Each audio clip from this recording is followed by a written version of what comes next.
अस्सलाम वालेकुम। मेरा नाम मोहम्मद तलहा शहीर है और मैं आपको 9th क्लास की मैथ पढ़ाऊँगा। शुरू करते हैं चैप्टर नंबर 1 से। तो उसका नाम है मैट्रिसेस। तो मैट्रिक्स की जो बेसिक डेफिनेशन है वो है अ रेक्टेंगुलर अरे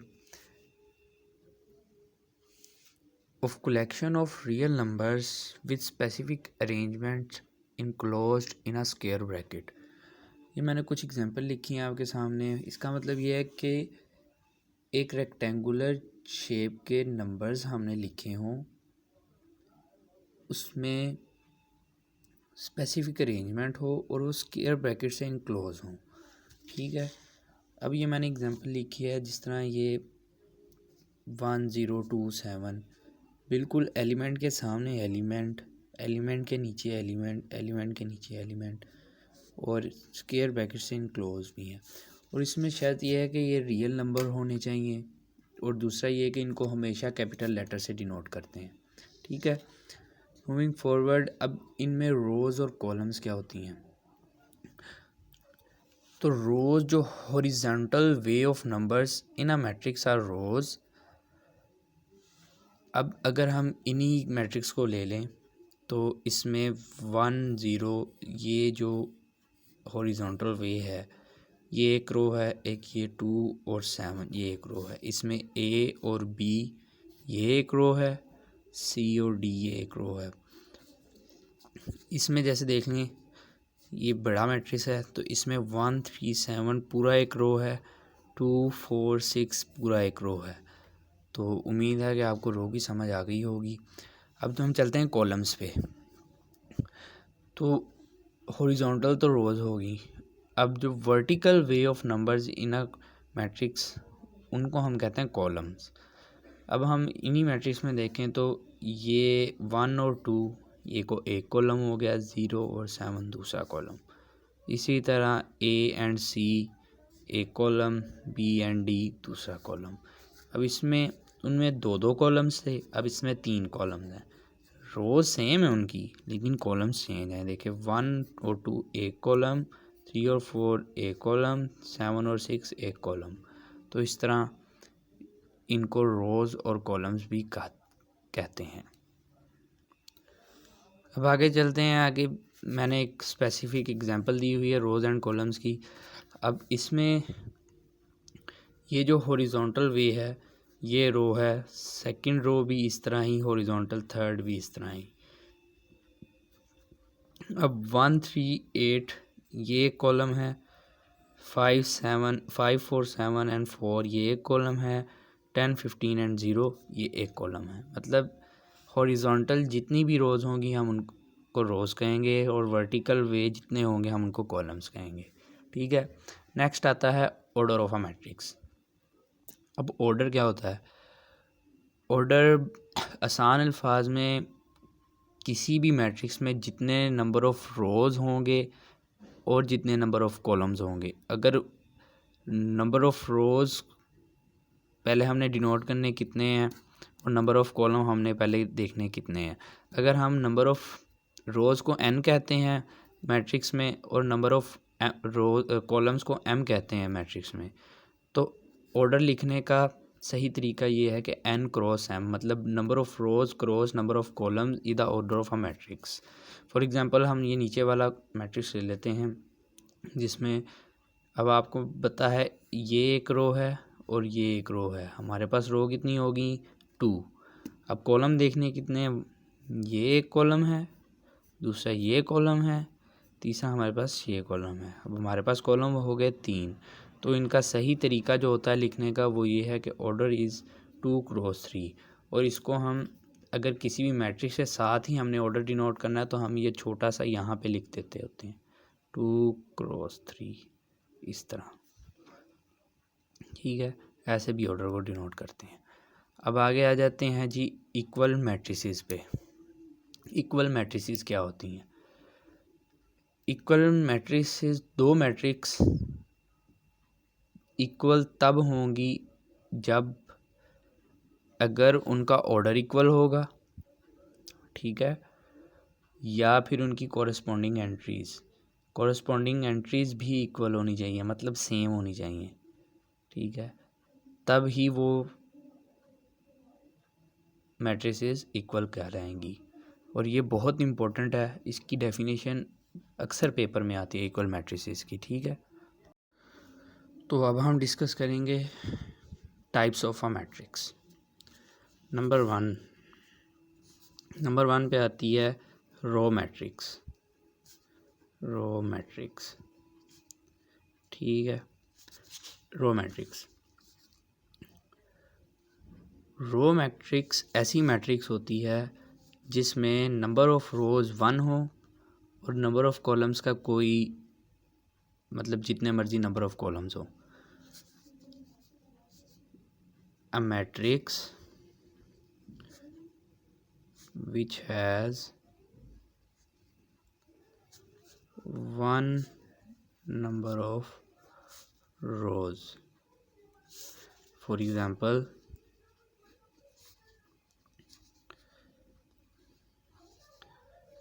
1 2 3 5। इसमें अब देखें हमारे पास एक ही ये रो है और हमारे पास 4 कॉलम है। इस तरह ये देखें 4 कॉलम। ठीक है, तो हम रो मैट्रिक्स में कॉलम की कोई स्पेसिफिकेशन नहीं है या रिस्ट्रिक्शन नहीं है, रोज़ एक होनी चाहिए। ठीक है, सेकंड नंबर पे आती है कॉलम मैट्रिक्स। ठीक है, अब कॉलम मैट्रिक्स जैसे रो मैट्रिक्स में नंबर ऑफ रोज 1 है। ठीक है, और कॉलम मैट्रिक्स में नंबर ऑफ कॉलम 1 होंगी। ठीक है, फॉर एग्जांपल अब हम इसमें देख लेते हैं 1 3 5। अगर ये एक मैट्रिक्स है, ठीक है, अगर ये एक मैट्रिक्स है तो इसमें देखें नंबर ऑफ रोज इस दफ़ा 1 2 3 नंबर ऑफ रोज हैं, लेकिन नंबर ऑफ कॉलम एक ही है, तो ये कॉलम मैट्रिक्स कहलाएगी। ठीक है, इसका ऑर्डर है जी 3x1। इसका ऑर्डर क्या है जी, इसका ऑर्डर है 1x4। ठीक है, नंबर ऑफ रोज पहले, नंबर ऑफ कॉलम बाद में। ओके, थर्ड पे आती है जी रेक्टेंगुलर मैट्रिक्स।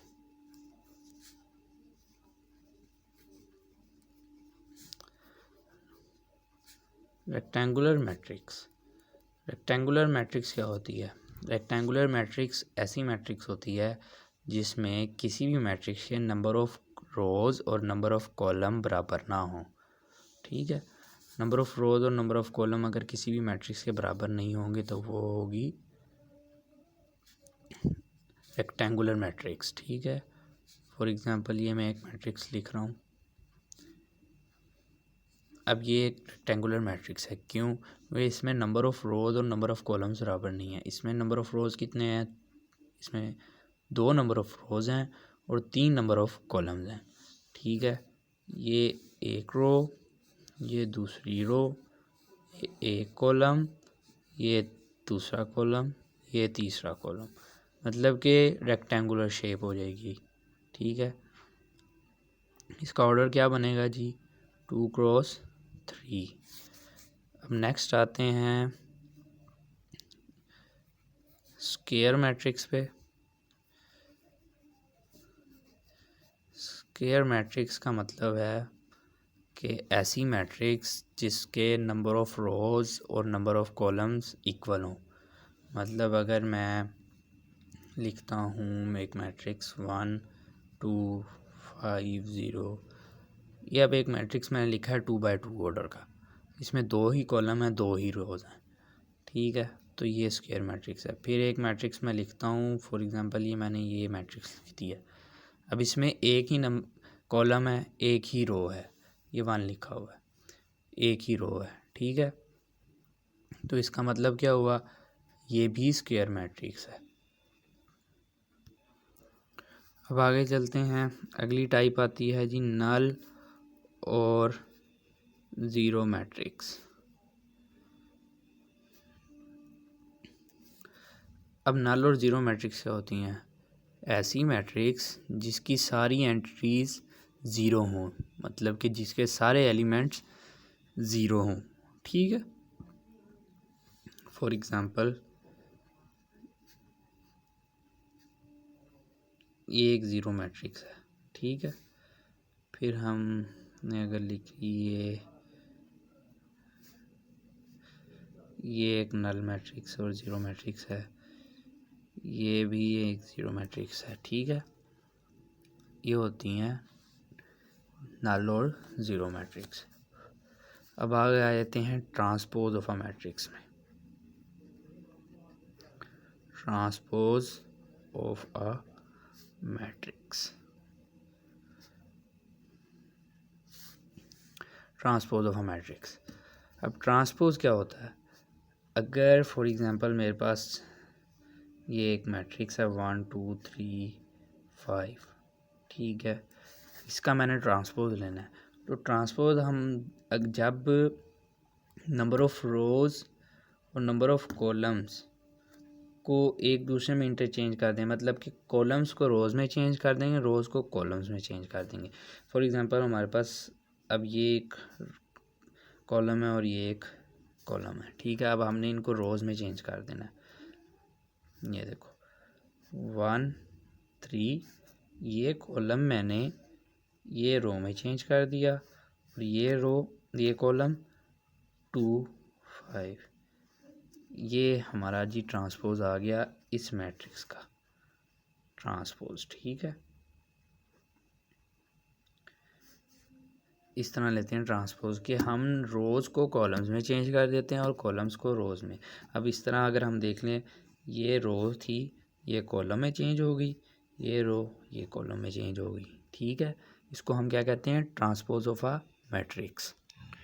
मूविंग फॉरवर्ड, अब हम आगे चलते हैं जी डायगोनल मैट्रिक्स पे। डायगोनल मैट्रिक्स, अब डायगोनल मैट्रिक्स क्या होती है? डायगोनल मैट्रिक्स ऐसी मैट्रिक्स होती है जिसमें फॉर एग्जांपल मैं आपको एग्जांपल दे के समझाता हूँ। ये इसको 2 कर लें, इसको 3 कर लें। ठीक है, अब ये में एक मैट्रिक्स है। ठीक है, इसमें डायगोनल क्या है?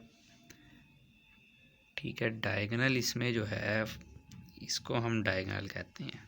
ठीक है, इसको हम डायगोनल कहते हैं। अब डायगोनल मैट्रिक्स वो मैट्रिक्स होती है, ठीक है, जिसकी एक diagonal entry at least non zero होनी चाहिए। एटलीस्ट मतलब तीनों भी नॉन ज़ीरो हो सकती हैं, 3 हो 4 हो 2 हो। ठीक है, देखो फॉर एग्जांपल मैं 2x2 का मैट्रिक्स लिखता हूँ।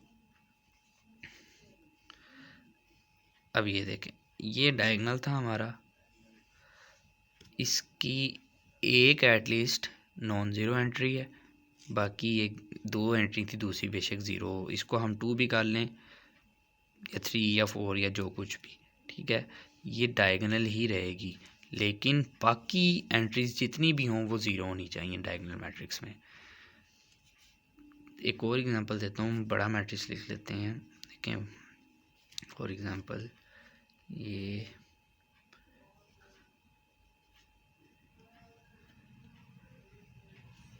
अब ये डायगोनल है। ठीक है, तो देखें बाकी सारी एंट्रीज ज़ीरो होनी चाहिए, सिर्फ डायगोनल एंट्री में से एक कम से कम नॉन ज़ीरो होनी चाहिए। बाकी ज़ीरो हो भी जाएँ तो वो डायगोनल ही होगी, लेकिन अगर बाकी नॉन ज़ीरो भी हैं तो तब भी वो डायगोनल हैं। बहरहाल ये जो एंट्रीज़ हैं, ये एंट्रीज़ ये ज़ीरो होनी चाहिए, बाकी सारी डायगोनल एंट्री में से कोई एक नॉन ज़ीरो होनी चाहिए। ये बहुत इंपॉर्टेंट डेफिनेशन है डायगोनल मैट्रिक्स की, ये लाजमन पेपर में आती होती है। अब आगे आ जाएं, आगे हमने चलते हैं जी स्केलर मैट्रिक्स पे। स्केलर मैट्रिक्स क्या होती है? स्केलर मैट्रिक्स एक डायगोनल मैट्रिक्स की टाइप है।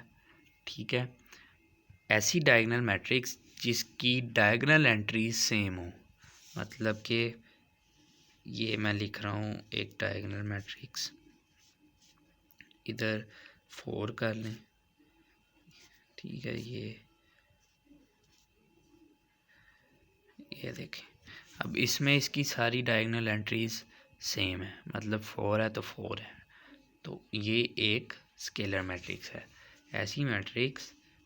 ऐसी डायगोनल मैट्रिक्स जिसकी डायगोनल एंट्रीज सेम हो उसको हम स्केलर मैट्रिक्स कहते हैं। ये मैंने 2 एग्जांपल आपके सामने कोट की हैं, ठीक है। फिर आगे आ जाएं जी आइडेंटिटी मैट्रिक्स पे।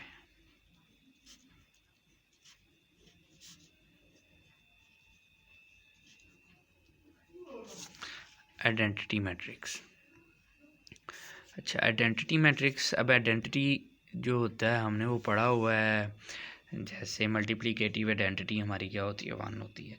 आइडेंटिटी मैट्रिक्स भी ऐसी ही कोई चीज़ है, मतलब कि आइडेंटिटी मैट्रिक्स ऐसी डायगोनल मैट्रिक्स जिसकी डायगोनल एंट्रीज सारी 1 हो, उसको हम डायगोनल मैट्रिक्स कहते हैं, ठीक है। ये जैसे मल्टीप्लिकेटिव आइडेंटिटी से किसी चीज़ को मल्टीप्लाई करें तो वो आंसर सेम रहता है। हम जब भी डायगोनल आइडेंटिटी मैट्रिक्स को किसी भी मैट्रिक्स से मल्टीप्लाई करते हैं तो वो सेम मैट्रिक्स हमारे पास आंसर आता है, ठीक है। Now starting negative of a matrix. Another type of a matrix is a negative of a matrix.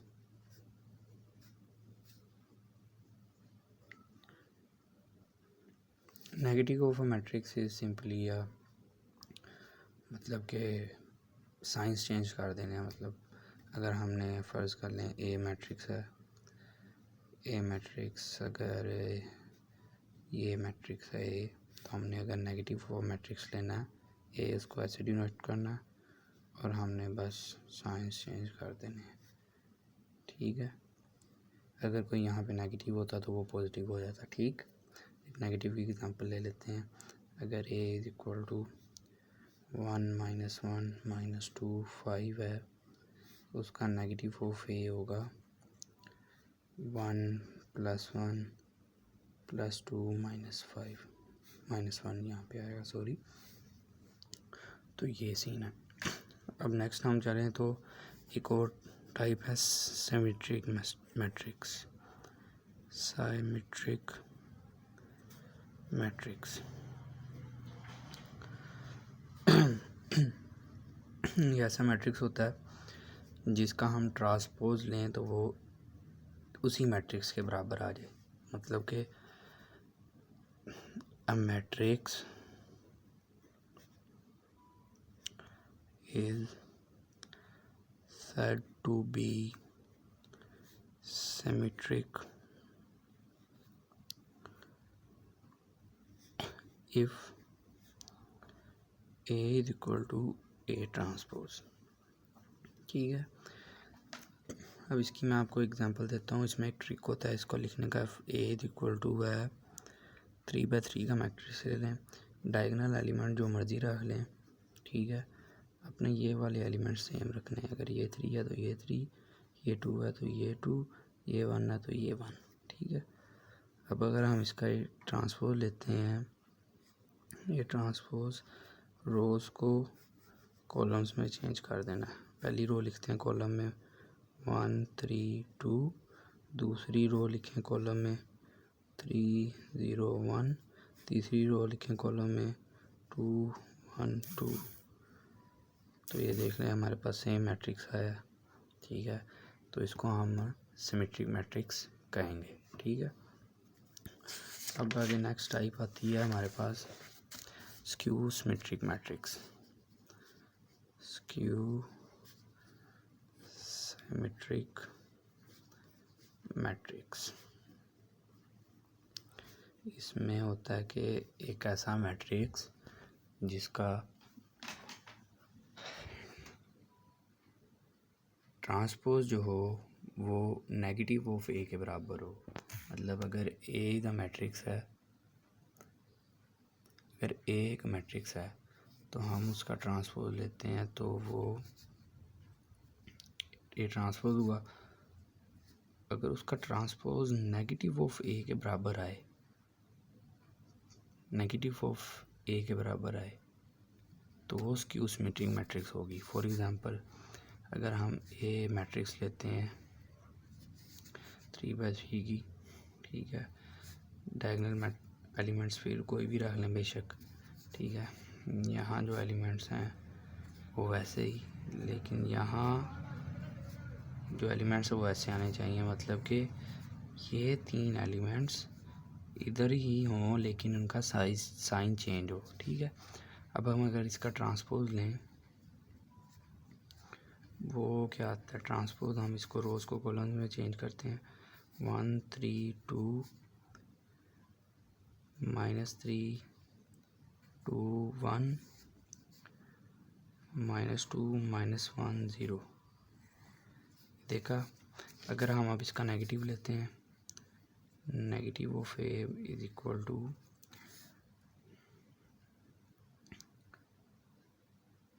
1 3 -3 -2, फिर इसका यहाँ से हम लें अगर 3 2 -1 2 1 0, ठीक हो गया जी। तो ये हमारे पास क्या आ गई, symmetric matrix, skew symmetric matrix आ गई हमारे पास। देखें इसका ट्रांसपोज, इसका नेगेटिव ऑफ ए बराबर है, तो ये हमारे पास क्या होगी जी, स्क्यू सिमेट्रिक मैट्रिक्स। सो मैंने अभी देखा है कि एक मिस्टेक होगी हमारे से कि यहाँ पे ऐसी मैट्रिक्स में हमें डायगोनल एलिमेंट्स जो होते हैं वो सारे ज़ीरो रखने पड़ते हैं, जिसकी वजह से हमारे इनके साइंस पे फ़र्क नहीं पड़ता। मैं वही देख रहा था कि मेरे साइंस चेंज हो रहे हैं तो वो बिल्कुल सेम नहीं आएगा, तो हमें डायगोनल एलिमेंट्स सारे ज़ीरो रखने पड़ेंगे। इसमें ये होगा कि अगर डायगोनल एलिमेंट्स सारे ज़ीरो होंगे, आप सोच रहे होंगे तो वो डायगोनल मैट्रिक्स वाली डेफिनेशन पूरी नहीं करेंगे, लेकिन ये डायगोनल मैट्रिक्स नहीं है, जिसकी वजह से हम डायगोनल एलिमेंट सारे ज़ीरो रख सकते हैं, ठीक है। डायगोनल मैट्रिक्स में कोई ना कोई एक एलिमेंट नॉन ज़ीरो होना चाहिए, बाकी बेशक ज़ीरो हों डायगोनल एलिमेंट्स, लेकिन इसमें हमें कोई रिस्ट्रिक्शन नहीं कि हम कोई एक एलिमेंट ज़ीरो ना रखें या रखें, हम सारे भी ज़ीरो कर सकते हैं, हम सारे नहीं भी ज़ीरो कर सकते हैं, लेकिन हमारे पास जो ट्रिक्स हैं उसमें यही है कि सारे एलिमेंट्स डायगोनल ज़ीरो रखें और बाकी जो अपर ट्रायंगुलर है, लोअर ट्रायंगुलर है, उनको हम उनके साइंस चेंज करके साथ रखें, ठीक है। तो ये था जी हमारा पहला लेक्चर। आप लोग एक्सरसाइज 1.1 सॉल्व करेंगे, ठीक है। जितना मैंने आपको पढ़ाया है आप उसमें आराम से एक्सरसाइज 1.1 सॉल्व कर सकते हैं, और सॉल्व करके अपना मुझे फ़ीडबैक दें। अगर कोई चीज़ नहीं समझ आती तो आप मेरे से कांटेक्ट कर सकते हैं, कांटेक्ट नंबर मैं आपको दे दूँगा, या आप मुझे कमेंट कर सकते हैं, मैं कमेंट्स का रिप्लाई करूँगा वहाँ पे, ठीक है। बाकी कोई भी क्वेरी हो आप मुझे ज़रूर कांटेक्ट करें, मैं ज़रूर आपको उसका हल बताऊँगा। नेक्स्ट लेक्चर के लिए तैयार रहिएगा इंशाल्लाह। तो तब तक के लिए अल्लाह हाफिज़।